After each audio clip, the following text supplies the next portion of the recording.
ఒక పద్ధతి ప్రకారం ప్రచారం చేసుకుని లాభపడొచ్చు. కానీ ఆ సంస్థ అలా చేయలేదు. జనానికి వేల రూపాయల ప్రోడక్ట్స్ అంటగట్టడమే కాదు, వారి చేత మరికొందరిని తమ వస్తువులు కొనేలా చేయిస్తుంది. అందుకు అధిక మొత్తంలో కమిషన్లు, బెనిఫిట్లు ఇస్తామని ఆశ చూపుతుంది. దీంతో జనం వినియోగదారులుగా మిగలాల్సిన వారు వ్యాపారస్తులుగా మారిపోతారు. యాంబే ఇచ్చే ప్రకటనలు చూస్తే కోటీశ్వర్లు అయిపోవడం ఇంత ఈజీగా అనిపిస్తుంది. డబ్బులో మునిగి తేలడం గ్యారంటీ అని తెలుస్తుంది. పేపర్ మీద కాకి లెక్కలు కట్టి గ్రాఫిక్స్ లో ఫిగర్లను గుప్పించి వాటిని పర్సనల్ యాక్టివిటీ, గ్రూప్ యాక్టివిటీ అని పేర్లు పెట్టి తేడాలు చూపుతారు. చూసిన వారి కళ్ళు బయర్లు కమ్ముతాయి. దీంతో యాంబే అంటే ఎగబడ్డానికి ప్రయత్నిస్తారు.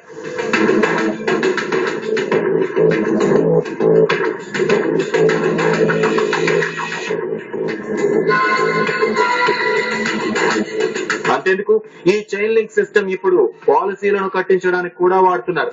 మీరు పాలసీ కట్టడమే కాదు, సాటి బంధుమిత్రుల చేత కట్టించండి, మీ భవిష్యత్తు బంగారం అవుతుందని ఆశ పెడుతున్నారు.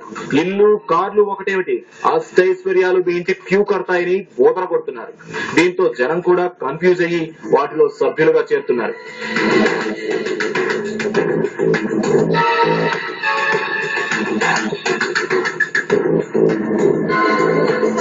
ఇటీవల కాలంలో చిట్ ఫండ్ సంస్థలు పుట్టగొడుగుల్లా వెలుస్తున్నాయి.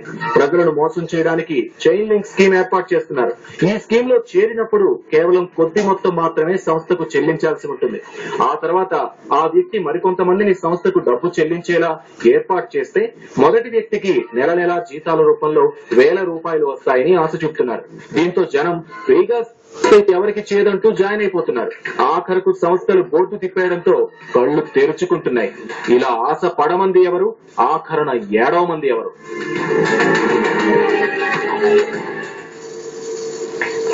మరో షార్ట్ బ్రేక్. నిందితులను కఠినంగా శిక్షించడంతో పాటు డిపాజిట్ దారులకు న్యాయం చేయాలి అన్న నినాదాలుండేవే. వాటితో పాటు మరో జాగ్రత్త అవసరం. అదెవరి చేతిలో ఉంది?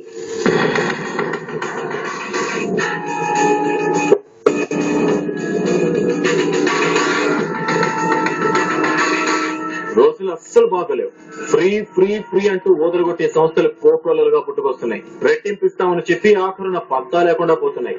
మన డబ్బు మన కళ్ల ముందే ఫ్రీగా పట్టుకెళ్లిపోతారని తెలిసి కూడా ఆ ఉచ్చులో చిక్కుకుంటున్నారు సామాన్యులు.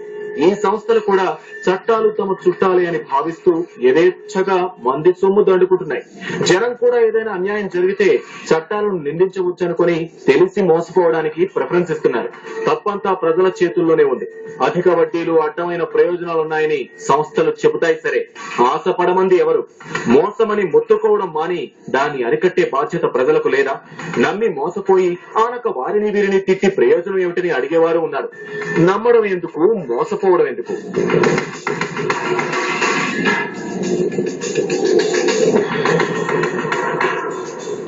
ఈ అక్రమ సంస్థలు ఎంతగా ధైర్యం చూపుతున్నాయో జనం కూడా అదే స్థాయిలో వీటిలో సభ్యత్వానికి సాహసం చేస్తున్నారు.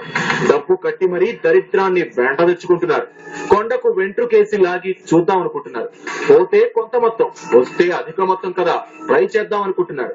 ఏదైనా తేడా వస్తే ఆఖరున పోలీసులు చట్టాలని తిట్టిపోయొచ్చు కదా అన్న భరోసా ఫీల్ అవుతున్నారు. ఒక మహిళ యాంబేను నమ్మి 3.5 లక్షలు కట్టారు. తర్వాత సంస్థ నుంచి సరైన రిటర్న్స్ లేవని వెలవెలాడుతున్నారు. ఆమెను నమ్మమంది ఎవరు, మోస పొమ్మంది ఎవరన్న ప్రశ్నకు బదులెవరు చెప్తారు?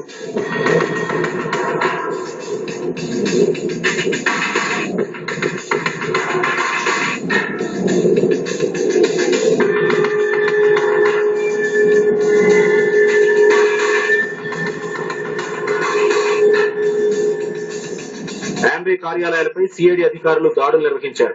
హైదరాబాద్, విజయవాడ, విశాఖపట్నం గోడౌన్ సీజ్ చేశారు. 10 జిల్లాల్లోని కార్యాలయాలకు తాళాలు వేశారు. 5 కోట్ల రూపాయల విలువ చేసే సరుకులు, విలువైన డాక్యుమెంట్లను స్వాధీనం చేసుకున్నారు. అధికారులు ఆఖరణ ఒక మాట అన్నారు. వారు సీజ్ చేసిన సరుకులు, డాక్యుమెంట్ల కన్నా విలువైన మాట అది. ప్రజలు ఇలాంటి సంస్థల విషయంలో అప్రమత్తంగా ఉండాలని విజ్ఞప్తి చేశారు. మేమెంత చేసినా ప్రయోజనం లేదు. అసలైన అప్రమత్తత వేరెవరి చెంతో లేదు, అది మీ చేతుల్లోనే ఉంది అని దీని అర్థం.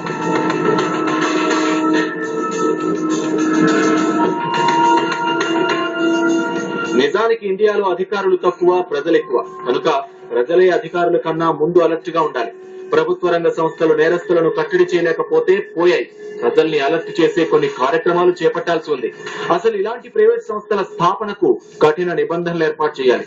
సుప్రీంకోర్టు చెప్పినట్లు ఆర్థిక నేరాన్ని హత్యా నేరం కంటే పెద్దదిగా పరిగణించాలి అని ఎలుగెత్తుతున్నారు సామాజికవేత్తలు.